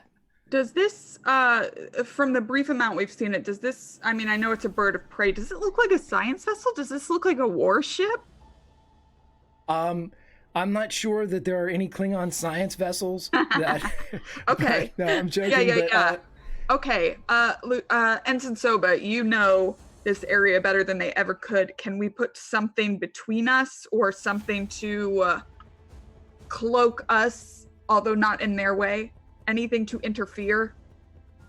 We do have our own debris. Yeah, anybody that says anything, Soba's like, yes, Lieutenant Commander, yeah, and he's trying to like furiously like anything they put, even if we had to put shots on them, like turn it to where boom, they turn and hit photons straight at them, or any kind of debris.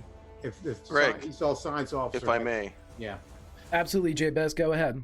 On portrait, can I see any kind of space anomaly or something here in the Expanse within reach of us that we can hide in or behind so that they can't see us? That would at least block sensors or give us enough cover that they don't get a straight shot at us. Also, any messages from the Artemis? That's what I'm waiting on. let me answer the first one first. My favorite thing about Star Trek, science officers. I want you to roll because science. I want you to roll a reason, and I want you to roll a science as you are looking for exactly that, something to use for your advantage. And you can definitely use one of your focuses here. Okay. Let's see. Alrighty. So right now I'm going, anything that's out there may have new life forms. There's definitely new knowledge out there. New knowledge includes the stuff anomalies we're scanning here. So It's a stretch, but we'll go with it. 2 successes. With 2 successes, there you see it. It's a dead space filled with electromagnetic static. One of the first things that you and Varela were able to pinpoint that only your eyes could see with the sensors. In fact, you've called it the sand pit, because if something were to hit it, it's going to slow down quite a bit. And there it is. It's directly in front of you, the way that your sensors are reading and the way that Soba has just rearranged the craft. You can tell the bridge whatever you'd like. I hit my communicator right away. Captain. Lieutenant Jabez. Straight ahead of us is an anomaly that the Artemis and we were able to discover early on. It's a dead space area that we refer to as the sand pit. It would block any kind of ability for them to be able to censor us, let alone be able to get in position for them to see us. We can either try to go through it or get around behind it somehow to get some sort of cover so that they cannot get us.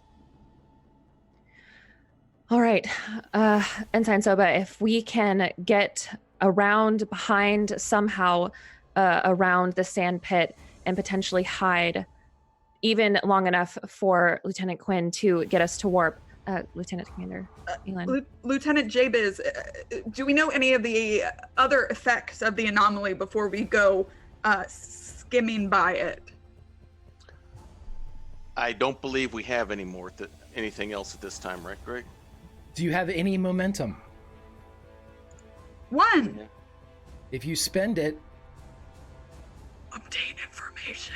Yes, we'll do it. Yeah. with the spending of momentum, Jabez, you think, boy oh boy, that might not be a good thing for a cloaking device. I don't know how it's going to affect us, but it's going to wreak havoc on their cloaking device.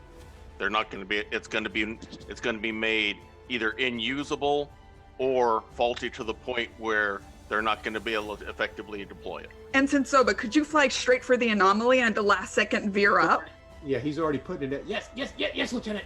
Great. Let Coordinates them... are on their way to you, Sorba. You have them. Quinn, you are climbing through a turbo shaft as you are looking for the anomaly. Looking for the injury, the failsafe. I would like you to roll for me a daring and an engineering. I want a daring and a con from my pilot.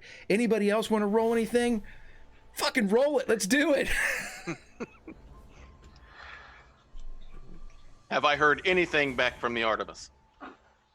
Nothing. Great.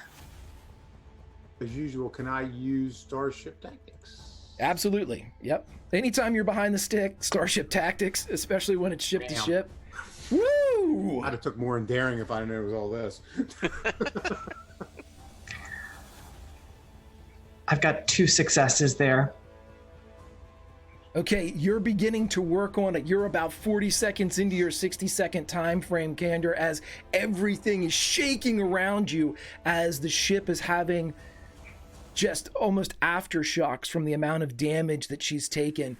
And with that maneuver, anybody that's on the bridge, if you're strapped in, you would see Ferengi fingers flying over the keyboard as the ship dives and climbs and jumps back up, just circling around this anomaly. And Nat, in the rear view mirror, the rear view screen, you would see a Klingon bird of prey suddenly rematerialize as it kind of skids almost like a hockey puck sideways for a moment, its wings going perpendicular to the craft that it was pursuing, like it's skidding on ice across this electromagnetic field. It is very visible. Athena, what would you like to do? We just need to focus on getting out of here. We've disabled our weapons at this point, even though they're not cloaked. We can't lose our shield at this point. So hopefully this will be enough to slow them down. Lieutenant Quinn, can you use an extra set of hands? Lieutenant Jabez, maybe you could get down there and help her out. More the merrier, as you said, Captain. On my way, Lieutenant. And I'm going to head to engineering to assist. Okay, perfect. I'm gonna try to open hailing frequencies again. See if they respond now.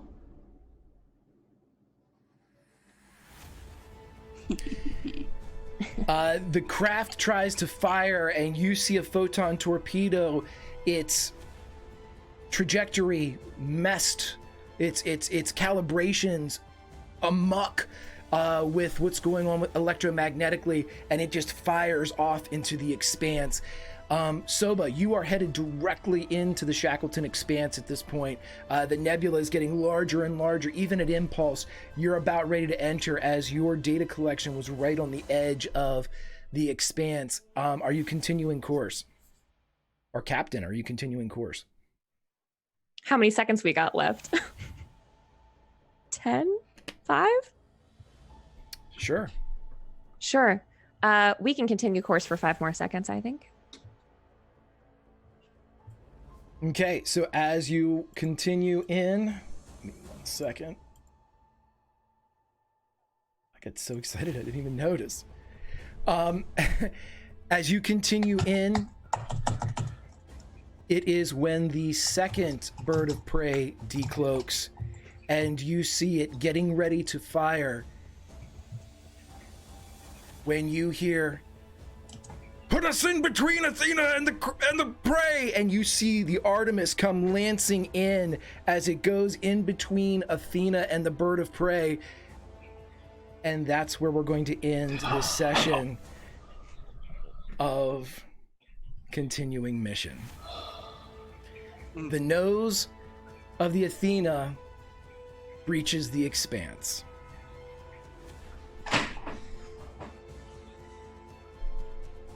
Yay, friends. Woo! That was the Star Trek that ever trekked. Oh my God. Oh my God. Gone. Steve. Gone again. He's too fast for us. Too quick. Couldn't wait for the outros. Thorber just couldn't handle it anymore. He had to go take a break. Oh my God. He needed a drink. He's out. We're fine. We're doing great. Everyone's smiling. Let's go around and do outros. Hopefully Steve can jump back in. I'm going to save Nat for last. Because we have one last little piece to do. Little tidbit. Just a little something. So let's jump down to our captain, Captain Elsie Locke. How was the chair? So fun. Can we go back to the party? I really liked the party and the uncomfortable conversations that were happening at the party. Could we go back to that? More of that, please. No, this was amazing. Everyone was amazing. I have actual stress. I started to get really hot there at the end. So this was amazing. I am so excited for us to play literally for the rest of time because we're never ever stopping. And that's what you said, Greg, before we started. Yeah, if you you'll remember. promised. You You promised. promised we'd never ever stop. We all heard it. We all heard it. We were there. You were there? Okay. Yep. Everybody, follow my dear friend on the Twitter for all the fantastic stuff that she does. What do you do, Summer, other than be an awesome mom? Oh yeah, that's what I do best. But I tweet trash. So if you really like nice trash, that's what I do online. I have started taking commissions for maps. So if you're interested in a map for possibly a D&D home game, feel free to hit me up. I'm still taking commissions. And then I have a channel here on Twitch, off_the_table. And we're getting ready to start back shows after Gen Con. So be on the lookout for that. Currently, we have a couple of campaigns of Urban Shadows going on Thursdays and Fridays. 2 crews, same city, same timeline. Super fun. So go check that out. But yeah, just follow me on Twitter. That's just the best place for everything. Everything goes on Twitter. Fantastic. And from the captain's chair to the science officer who scienced the shit out of Star Trek in this episode. I loved it. I'm going to use the science stuff, and then I'm going to use the science stuff. I loved it, my friend. I love Jabez. I love the internal stuff. How are you doing, and where can we find you online, buddy? Oh, other than having a great time with this, you can find me on Twitch 3 times a week for sure right now. Tuesday nights is my Lego stream. We're currently wrapping up Lego DC Supervillains. On Thursdays is my weekly Skyrim serial. My current character is Scandalon, a Khajiit who's working his way up quite well within the Thieves Guild and is about to go on a major task along with the person in charge of the guild. And my newest creation is on Saturday nights. The other two are on Tuesday and Thursday, 6 p.m. Eastern, 7 p.m. Eastern on Saturdays. Is my newest creation, Saving Throw Wrestling, where I've taken several DMs and RPG players from Twitch, including 2 people in our audience, 2 people in the crew here. Excuse me. And created our own WWE 2K19 wrestling universe. And they go, so if you want to see what Lauren and Greg look like in the wrestling arena, If you want to see how Greg looks with his tag team championship belt on, come join us. And if you can't catch the live, as of earlier this morning, they are now on my newly created new YouTube channel. So you can catch them there. Fantastic, brother. And in September, I'll be going back with Dungeons and Deductibles, the RPG, the D&D thing I'm in, where my paladin is working as an adjuster in an insurance agency. Go As figure. paladins often do. And your science and your spots are on point, my friend. Grab yourself a drink of water as we go over to main engineering. Allison, my dear friend, Kander Quinn, loved it. What's going on? Greg, my dear friend. Oh my God, that was fun. I don't do anything other than this. I just do this. I do it 24/7. I want to move to this world and do this. Like, I got to be a miracle worker engineer tonight in fucking Star Trek, man. This is a lifelong dream. I love it. This crew is fantastic. The getting to see each personality and all of the NPCs at that party. We gotta, let's kick some Klingon ass. Let's do all of that stuff. But I need to see just more of this crew hanging out and doing their thing together, because it's a blast. I'm like Summer. I'm on Twitter basically 24/7. If my kids want to know what I'm doing, they look on Twitter. So check me out there. I am on our own Urban Shadows campaign, Bad Moon Rising, here on the channel. Fantastic, amazing, so much fun. I play a nun. She's very sweet and very powerful. And she is, Lauren, yes, she is. You know she is. And I'm going to be on Scradix Academy starting with their season 4 in August, doing some super cool, super secret stuff. More coming soon. Thank you all so much for this. Such a gift to me. I love every second. Fantastic, fantastic, my friend. And as we go over to the Ferengi, who it looks like by hook or by crook could actually win the bet. Steve, how are you doing, my friend? And how are the boots of Soba? Oh, I had so much fun. I mean, that was like complete teamwork. I mean, it was panic when you said Klingon vessel. I was like, oh, we are done, and everybody just pulled together, and we used the momentum, and that is exactly what I love about this game. You know, where you pull all the momentum together. We work together. Everything was it's just a complete team for this, and I love it. I love the cohesion of the 2D20 system, and this is what the spirit of it is. Everybody worked together. We did what we needed to do, and I had a blast. So, and as far as Soba goes, if we continue with this, just he's going to be Ferengi, and it's just going to be, you're not going to see the Ferengi complete. Oops, I dropped the mouse.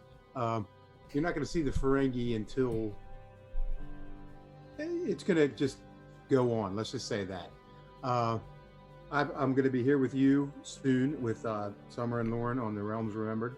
I cannot wait for that. I play James, and I will not say what he is, but I'm very familiar with this. I don't know what she said. She said something. I don't know what she said. Lauren is outing you. That's all she's trying to do. Yeah, he is a priest of Ogma. You don't want to know. He's a priest of Ogma. I will say that. And I'm also Spider-Man on your Marvel campaign, which I, completely enthralled with that. So, man, for a second I thought you meant you were actually Spider-Man. I was like, oh my God, Steve Spider-Man. I wish to God I was. I go to sleep thinking that. So I had a blast. Thank you, everybody. Everybody was great. Follow all these great people as usual. Jeej, phenomenal as always. Everything you do is above the bar. So thank you. I had a blast, and I will see you next week, I guess. Thank you, buddy. Thank you. As we go over to Lauren, who we have been talking about our pips and talking about our uniforms like the entire week, and I've had a blast. And when Lauren and I were talking about what should we do in this kind of like Gen Connie break type thing, and as soon as we kind of said Star Trek, we were both like, oh, Star Trek. We've got to do Star Trek. So Star Trek it was, Star Trek it is. My friend, how are you? How was it to get back into the TAC officer uniform of one Nat Nalon? Damn you. I'm never telling you anything ever again. Hi. Okay. I love my good, strong space girl. I love her with all my heart. She's super nice when she gets in. No. Hi. Right. Lauren, that's Salty Ginger over on Twitter. Part of the team here at Tales from the Grim. Half of Salty Sweet Games with my best friend, Kiana. What else? I'll be here next week because I was like, yeah, it's Gen Con break. And I'm going to Gen Con and I'm still playing this. You can't make me not. So, haha. I'll be here all Monday next season. And also on the Scraticus Academy on Mondays. It's going to be a whole day of fun. And I'll see y'all at Gen Con. Come say hi. Now, what's going on? What do you mean? You said you had something else. Oh, I did. Thank you for the reminder. We don't have to do it. As we see the nose of the Athena go into the Shackleton Expanse, as the Ferengi fingers just at the comm beside you are continuing to fly, as Captain Locke is in the chair, as Lieutenant Kander Quinn is in main engineering finding the problem, and as Lieutenant Jabez rushes to aid, having scienced the shit out of the situation, it is then with the arrival of the Artemis that you get a subspace communication to your console. I don't want it though. I do want it. No, I want it. Back off. What does it say?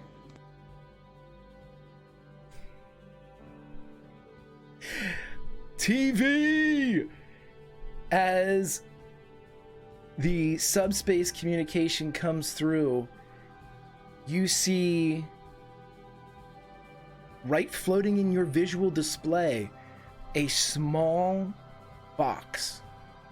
And for a moment, you see the visage of Lieutenant Thomas Riker.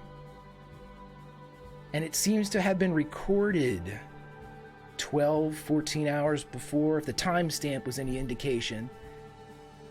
And as Thomas looks into the camera, almost checking to make sure that he is alone, he leans forward, and for a moment, his visage flickers as he says, "How is Ahmad?"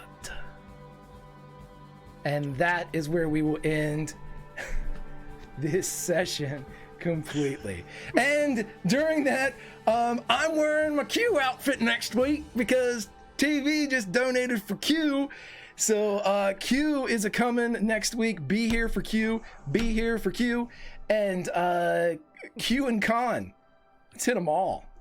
As next week we will have quite a humdinger for the USS Athena as she enters the Shackleton Expanse. So everybody, fun times. With that being said, I am Grimjack21502 on the Twitter, part of the Tales from the Grim team on the Twitch. Join us here this week for, obviously, the continuation next Monday of Star Trek. And this Friday, we are going to have a little alien GM'd by Travis from WebDM. He is going to show up and take us through our Fright family with all of our friends that were here for Summer in Woodlake are coming back to do a couple more scares. As Katie will be here, and Mal will be here, and Cleric will be here, and Lindy will be here, and I'll be here, and Travis will be here, and we're gonna do some fun and get scared, and then we're gonna have a little Sky Chasers on Sunday, and then we're gonna have a little Star Trek on Monday. But that's it, everyone. Thank you so much. TV, thank you very much. Staffin, thank you so much. All of your donations will be coming into play next week, including the Q uniform. As the campfire goes down, though, there's only one thing left to say. You can't always roll nat 20s, especially in this game, when you can science shit and roll multiple successes because this crew's awesome. But you can always role play. We'll see you next time, my friends.